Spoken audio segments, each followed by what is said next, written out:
South Africa. Jacob Zuma report points to possible corruption.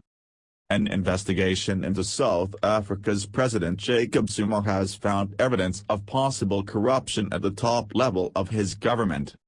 In the report, former Public Protector Thilamat Insler recommends Mr. Zuma establish a judicial commission of inquiry within 30 days. Mr. Zuma is accused of an improper relationship with wealthy businessmen. He had tried to block the release of the report, but dropped his court bid on Wednesday. The president and ANC leader has been dogged by corruption allegations for more than a decade, but he has repeatedly denied any wrongdoing. Undue influence. The 355-page report calls for further investigation into potential abuses, including the purchase of a mine by Tegeta, co-owned by the president's son, Judah Zuma. If Mineral Resources Minister Mosibenzi Zwane traveled in his official capacity to support Tegeta's bid to buy the mine, his conduct would give Tegeta an unfair advantage over other interested buyers, the report notes. Further, it is potentially unlawful for the minister to use his official position of authority to unfairly and unduly influence a contract for a friend. This scenario would be further complicated if his actions were sanctioned by the president.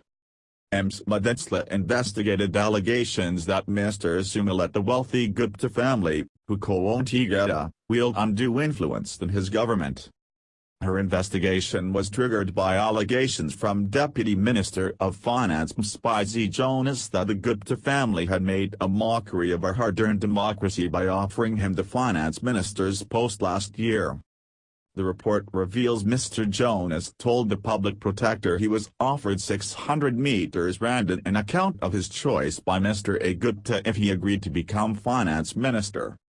The report continues. He asked if Mr. Jonas had a bag which he could use to receive and carry R60000 in cash immediately, which he declined.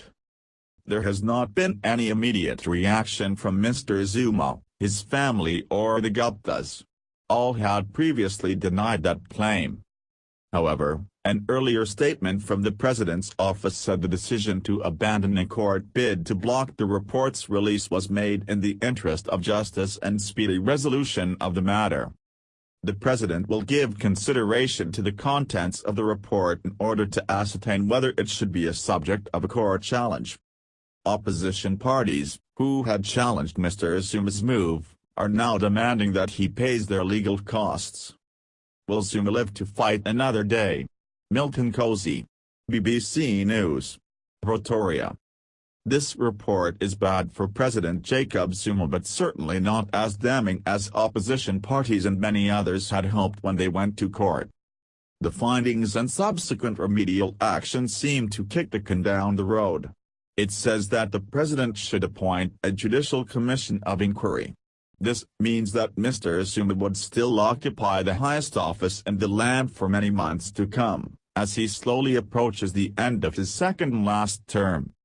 There is no doubt that should the inquiry recommend that Mr. Zuma be censured, there would be grounds for impeachment. But that would present a political problem in the House of Assembly because Mr. Zuma's own party, the ANC, holds an overwhelming majority. The loyal MPs have overcome many attempts by the opposition to have a vote of no confidence in the president. Mr. Zuma lives to fight another day, but he must surely be nearing the last of his 9 lives. Mr. Zuma has already survived one investigation into whether or not he unduly benefited from government money used to upgrade his private rural home. It led to widespread calls for Mr. Zuma to resign, but he survived an impeachment vote in Parliament after ANC MPs rallied behind him.